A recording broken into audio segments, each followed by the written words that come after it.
c'est avant tout une grande politique étrangère et vous allez nous en dire l'essentiel. Tout à fait, tout à fait. Mon propos, qui sera bref, sera avant tout un témoignage. Alors le témoignage d'un modeste étudiant, comme vous l'avez dit, en histoire des relations internationales, qui constate que rarement la politique étrangère de la France aura été, hélas, aussi médiocre. Le témoignage aussi d'un jeune patriote, d'un jeune nationaliste, qui déplore cet affaiblissement de notre diplomatie et le ternissement de notre image à l'étranger. Le témoignage, enfin, et je le dis, d'un xénophile convaincu qui peut vous assurer que partout dans le monde, on n'attend de la France qu'une seule chose, qu'elle redevienne digne d'elle-même.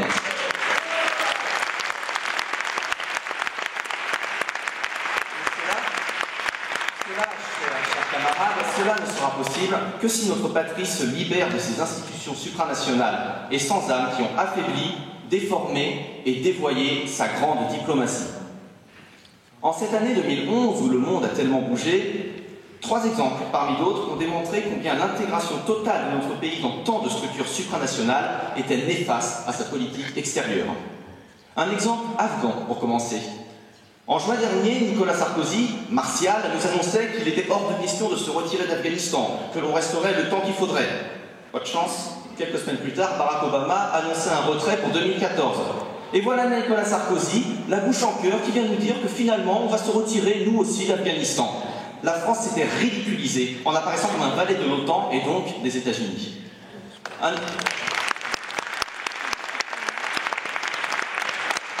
exemple européen ensuite. Notre patrie, vous le savez, est une amie traditionnelle des peuples grecs, italiens, espagnols. Et l'on pouvait donc s'attendre à ce qu'elle les défendît lorsqu'ils se soulevèrent contre les inhumaines politiques d'austérité que l'Union européenne voulait leur imposer.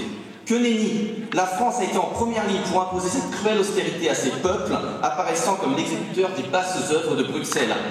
Et pourquoi cela? Pourquoi cela? Pour sauver une monnaie, l'euro, qui n'a aucun avenir et dont la France souffre d'ailleurs plus qu'autre chose. Enfin, rappelons-nous le triste épisode de la non-reconnaissance de l'État palestinien.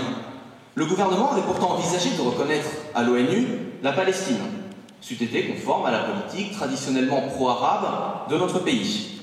Seulement voilà, Nicolas Sarkozy désirait, je le cite, que l'Europe parle d'une seule voix. Et pour se mettre au diapason de la majorité des pays européens, fanatiquement atlantistes et souvent très pro-israéliens, il a très courageusement annoncé que la France s'abstiendrait lors de ce vote. Une volte-face qui lui a valu à la fois la colère des peuples arabes et le mépris tout à fait justifié d'Israël.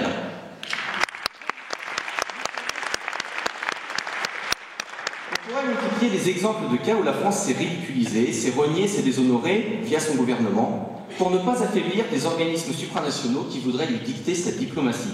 L'OTAN et sa succursale en Europe, l'Union européenne, prétendent ainsi nous interdire une politique d'équilibre et d'indépendance qui a pourtant fait notre gloire et notre grandeur sous François Ier, sous Richelieu, sous Napoléon ou sous le général de Gaulle. C'est pourquoi nous devons nous libérer des chaînes de ces institutions.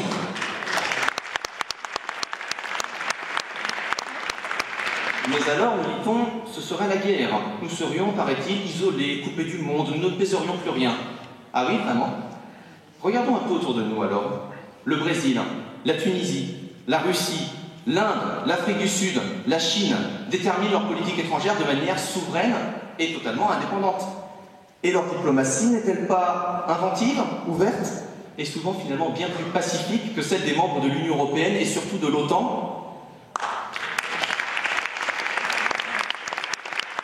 Et après tout, c'est tout à fait logique. Comment peut-on espérer mener une grande politique étrangère quand nos décisions dépendent soit des humeurs belliqueuses de nos tuteurs américains, soit d'un improbable compromis entre 27 pays aux visions fort différentes?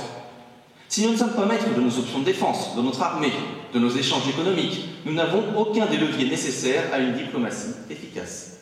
Nous sommes prisonniers d'un cadre idéologique qui n'est pas le nôtre et au sein duquel nous ne parviendrons pas à faire entendre notre voix. Un cadre qui nous mène sans cesse d'ailleurs à la guerre ou à la confrontation.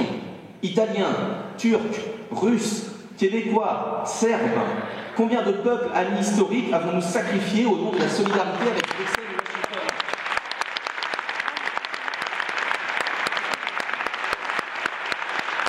Et comment peut-on alors prétendre que ces institutions, qui nous poussent à l'impérialisme ou au choc des civilisations, peuvent défendre la moindre idée de paix? En revanche, Une France souveraine, c'est une France ouverte sur le monde et libre d'établir un dialogue avec toutes les grandes civilisations qui le peuplent. Russie, Chine, Turquie, Iran, Amérique latine, monde arabe, Afrique noire, et j'en passe, et j'en passe. Une France souveraine, c'est une France pacifique, qui ne se laisse pas entraîner dans les expéditions militaires et meurtrières des États-Unis via leur bras armé, l'OTAN.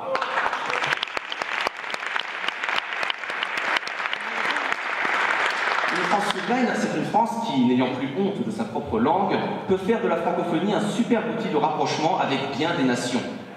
C'est aussi une France qui vivrait comme une amitié fructueuse, et non comme un mariage forcé et stérile, ses rapports avec l'Allemagne, le Royaume-Uni, l'Italie et les autres grands pays d'Europe. Charles de Gaulle avait dit qu'il existe un pacte 20 fois séculaire entre la grandeur de la France et la liberté du monde. Il aurait pu ajouter, mais sûrement que ça lui était déjà évident, qu'il existe le même pacte entre la liberté de la France et la grandeur de sa diplomatie. Et c'est parce que je sais que seule une France souveraine pourra mener la grande politique étrangère qu'elle mérite, que je soutiens le combat souverainiste et patriotique du ciel. Je compte sur ce parti, sur ce rassemblement jeune mais indispensable pour aider notre pays à briser les chaînes supranationales qui le retiennent. Vive le ciel donc, pour que vive une France ouverte sur le monde et indépendante, pour que vive la France libre.